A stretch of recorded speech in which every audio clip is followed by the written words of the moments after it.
Hi, this is Anita, Keller Williams Real Estate in Wine Country, and I hear you're selling your house and you're going to move. So I thought I'd leave you 3 quick tips on things to think about right away, maybe along with some of the bigger stuff. But initially, if you just keep these 3 things in mind when you're putting a house on the market, you're going to be in good shape.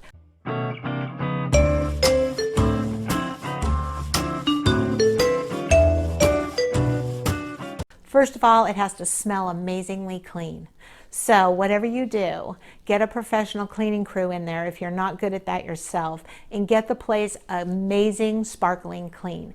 And that's even if it's especially if it's an older property. Make sure when you walk in that we're not smelling dog, cat, smoke, or old house smell. It's terrible. You can put plugs in the walls that really can help with that, but a good cleaning can often take care of all of that, along with new paint. So a new paint job and new carpeting and new linoleum, which are all pretty inexpensive, are a great way to get tens of thousands of dollars or more for a house. So at a minimum, clean it up, make it smell really nice and clean. And I don't mean with Lysol and things that smell clinical, but lovely, pretty smells, which can mean the wall plugs, but sometimes that makes people think you're covering up something.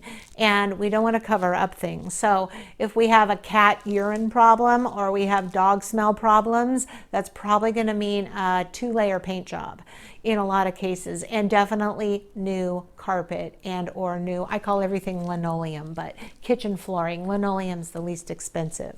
So think about that first smell and that first impression, because it makes people think that the house was cared for.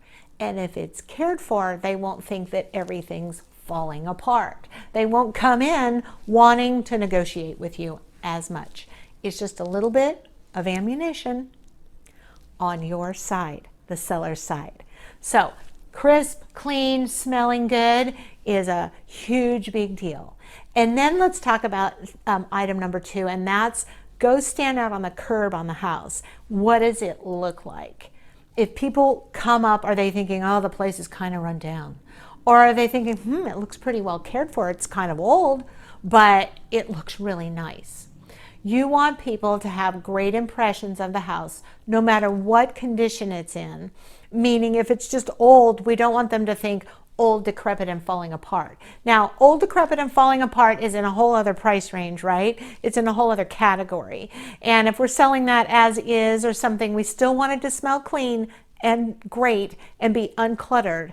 But if it's a nice house and some things are kind of obstacles to you selling or getting tens of thousands of dollars more, let's clean it up and make it happen. So look at your front curb. Make sure your garden looks great. If it's full of weeds, pull them out. Get rid of all the junk in the front yard.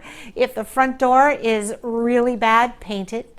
And if it needs a great, huge, nice plant at the front door, that can really, really add to the curb appeal of the home. And then, of course, when they open the front door, you want them thinking, wow, smells great. It's been left in great condition. I'd love to make an offer. That's what you want the buyers to think when they come through the door. So cleaning, curb appeal, and great smelling homes really have a better chance of making you a little bit more money. And that is throughout the entire house. So if you have to declutter, if you really have to get a lot of things out of the house, then move them out of the house and then we'll put it on the market. It's the best way to get you top dollar. And that's my job, is to make sure that we walk away with the top dollar amount for you. All right, so give me a call. My information is at the end of this video, and I can tell you all kinds of other tips when we meet in person. And I look forward to it. Thanks for stopping by. This is Anita, Keller Williams Real Estate, Wine Country in Sonoma County. For more tips on selling your house, make sure you get a free seller's guide, which is linked below in the comments section, and also for all the future videos coming up that are all about selling your house. Those links are below here in the comments section too. Give me a thumbs up, hit the subscribe button and that little bell up there, and you'll get all my future videos on discovering Sonoma County living.